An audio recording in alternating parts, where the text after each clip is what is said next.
everybody. We are back in Becky's kitchen, and today we are making a wonderful dessert. This is Becky Lynn, and she's going to tell you all about it.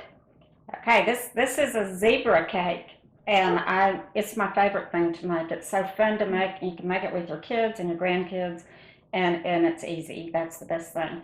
I actually learned about it when Martha Stewart's grandchildren had made one for her, and she never heard of it. And she does hers from scratch, but guess what? It works with a box. You got to have white batter. That's the one thing you have to do to get the colors going. So a box of cake mix, whatever brand you like, follow the directions on the box and make your batter. Then divide it evenly between 2 bowls. Now here comes the fun part. One of those batters is going to turn into a color. And I did an orange one at Halloween. I did a pink one at St. Valentine's Day. And we don't know what that one is. It's a surprise. But this one, I have a box of colors. Now you can just use those colors you get in the grocery store. Works just fine. But you're going to decide. So, I mean, every one of these colors is in this box. Okay. Let's do this teal color. Teal. Okay. Hopefully it's not too far down. It's going to be at the very bottom. It does. Oh, that's Azul. That's not teal. Here's teal. There it is. All right. If you're using this kind of food coloring that comes with the Wilton thing, you have to use a little toothpick to get it in there. First you have to use a knife to open it up. You can tell I haven't used it. Okay, you just need a little opening there, and then you take a toothpick, put it in here, and just swirl it through the batter. And you have to use a lot of toothpicks to get the color you want. Flat toothpicks really work better, but we didn't have flat, so we use it. Okay, now let's just see what's happening here. Well, let's see. It really doesn't take much, does it? No, it's very concentrated food color. I think one more should do it. That's pretty. And so you can kind of tell what the cake's going to look like. Now here comes the fun part. But first, you got to fix your pan. This pan is so neat because it holds a whole recipe of cake mix. You don't have to make layers. And it's 9 inches across, but it's 3 inches deep, so I think it's a little bit deeper than some 9-inch round pans. Now, you could put the grease and the flour that way. This is called Baker's Joy, and it is basically pan with flour in it. I've never had a problem when I use that. All right. Okay, each of us are going to have a 1/4 cup measuring. And so I'm going to start, you always start with the vanilla. And you put everything right in the middle of the pan. So, and it will start spreading out. Now you put yours right on top of that. Right on top. That? Yeah. And then it's my turn. And you can see how it's going out in concentric circles. Yeah. So is this making like the layers, or it's just gonna be like marbly? It looks like stripes. Okay. It's just so neat. Oops. If you slap it over the pan, just be sure to wipe it off before you bake it. You can't mess up. I bet kids have so much fun with this. They do. Yeah. Alex and I, my grandson, we did one for Valentine's. It was so fun.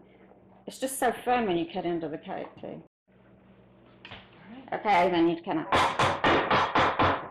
every cake mix box is going to say 350, bake it at 350. I learned when I was doing Wilton, that makes the top puff up, you know. So I never bake a cake at anything higher than 325. You just have to adjust the time, maybe by 5 minutes. And you don't want to ever overbake a cake, so that just works better. You put it in the 325 oven. Start checking it at 35 minutes because it's probably going to be just about done. It's a little puffy on the top, but not that dome. And then when it's done, you have to let it sit in the pan on a rack for about 10 minutes and then take it out of the pan, and it has to cool completely then you can frost it. So while the cake is baking, I make the icing. Now That's Becky's clock.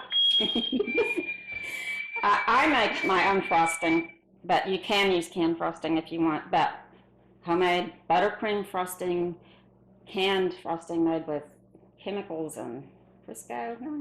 Anyway, it's easy to make frosting. So I'm going to do that for you right now. Okay. This is going to be vanilla cream butter frosting. You start with a stick of butter, not Oleo, butter. It's called buttercream. Real butter. You have to use butter. And you put that in the mixer. And then we're going to put the mixer on a little bit and get that butter fluffier. If you have it at room temperature, it's not going to take long. Now it's time to add the powdered sugar. And believe me, you only want your mixer on the very lowest speed. Or you will have powdered sugar in your kitchen Everywhere. All right, this is 3 3/4 cup of powdered sugar. And so sometimes I add it gradually, but this recipe said just pour it all in there, so that's what we're going to do. It worked. All right, now. Step back. Yeah. I can't see the control, so. It's on one. Okay. While it's mixing at slow speed, put in 3 tablespoons of whole milk, just to start. I'm probably going to add more than that, but we don't want to. I usually end up putting in about 5 tablespoons. It's better to not put too much because you can always add more. But and then 2 tablespoons of vanilla. 2 not tablespoons, teaspoons.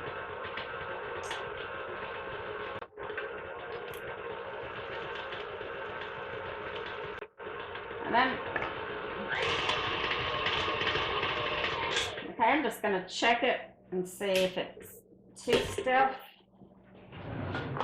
or if it's just right. Let's see. That's just slightly too stiff. I'll put one more thing of milk and that will be perfect. I know.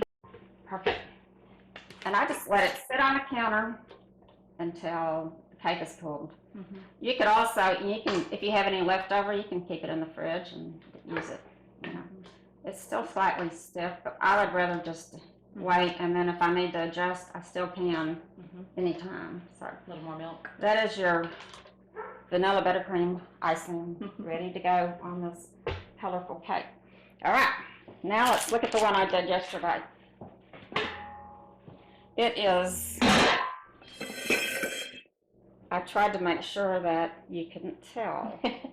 So, any guesses? Well, no, it's not teal, because we had to open that one. But it wasn't teal. I was afraid you were going to pick the color I did. I know. But you did not. Let's see. Think of the season. I know. I was kind of thinking like maybe green. Might be. Huh? Let's see. Yay! There you go. And you can see the little lines. You see the lines there? Yes. Isn't that neat? You can tell I put a little bit too much vanilla in it. But, I mean, the white, it doesn't matter. It's just fun, you know, and it's pretty. I love that. On these green paper plates, it looks beautiful. Perfect. And like I say, gender reveal, it's just, It would be perfect for it is that. a perfect project to do with the children or your grandchildren. And really, you know, you make enough icing and you coat it enough, you cannot tell what color. You can't. And that icing, if you wanted to do it in 2 layers, I have, because for that birthday party, I made 2 of these, which made a really tall cake. Yeah. You know, and so I doubled the icing too, and you can color icing. But anyway, that is the zebra cake that I know you're going to enjoy, and it's all from Becky's Kitchen. See you next time. Hang on, I gotta taste it. Make everybody jealous. That's delicious. The buttercream icing can make any cake taste wonderful. Yes. Yes. Y'all got to try this. Okay. Happy eating.